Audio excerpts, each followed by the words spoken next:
Ladies and gentlemen, I am seeking a substantial position in asking to serve, represent, and help you, who serve and help so many, in what was your choice and likely your calling to serve and protect.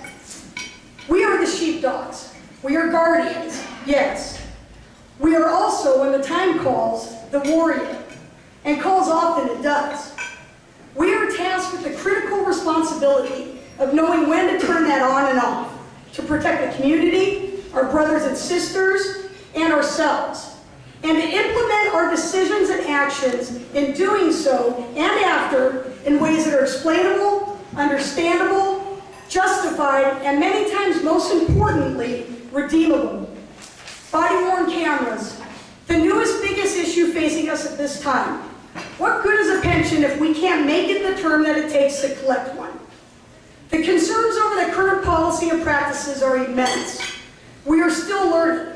From a legal standpoint, could we or should we look to make the video the joint property of both the officer and the department? Are officers active and retired not already enduring the consequences of past and current policy and practice? We need to develop policy that ensures the protection of our officers and future officers. Think of those that wish to follow along in the same career paths that we have chosen.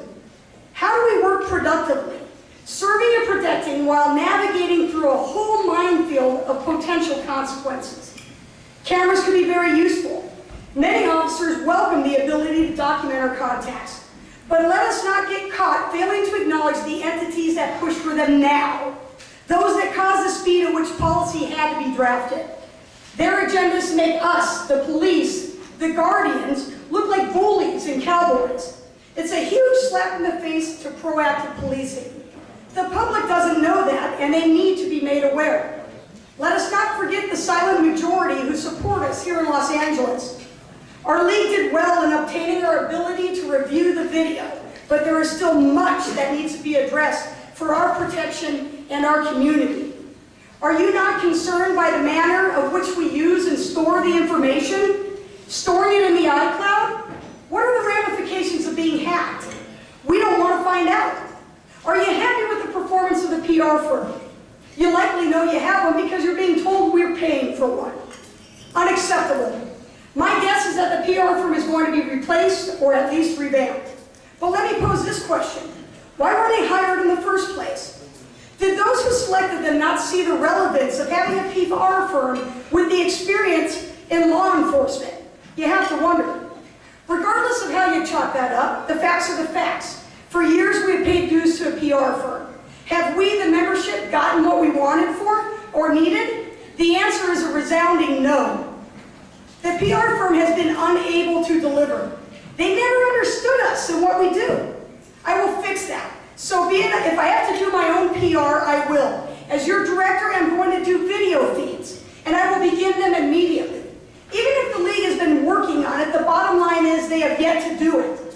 I will publish frequent 30 to 90-second clips addressing current topics and issues, and much like Legally Liz, I will use them to respond to members' questions and concerns.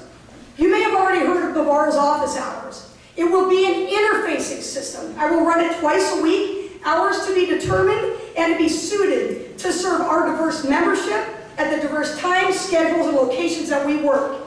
I will build rapport with the members at a higher level than has ever been made possible. I will work to address the deployment issues. I will develop and cultivate the necessary relationships to do so. I will use my wits, my abilities, my connections, contacts, co-workers, and relevant experience to demand a change in what is occurring and has been occurring. I told you before that I don't have director experience, but what I want to tell you now is that I have as much director experience as each and every one of these directors seated amongst me when they first came in. But what I have that is ever so important, and what many of them do not possess, is the experience that is relevant today, not the experience of greater than 12 years ago. We can't afford the disconnect. The MOU, I realize many dedicated themselves to lengthy negotiations of work, and I thank you for that. But we need to have done better, we have to do better, and we need active participation as a collective whole to do that. It's time for a new perspective. It's time to vote for change. It's time for all the members to pay attention at all the times, because it's when we're in our comfort zone. Vote Bavaro.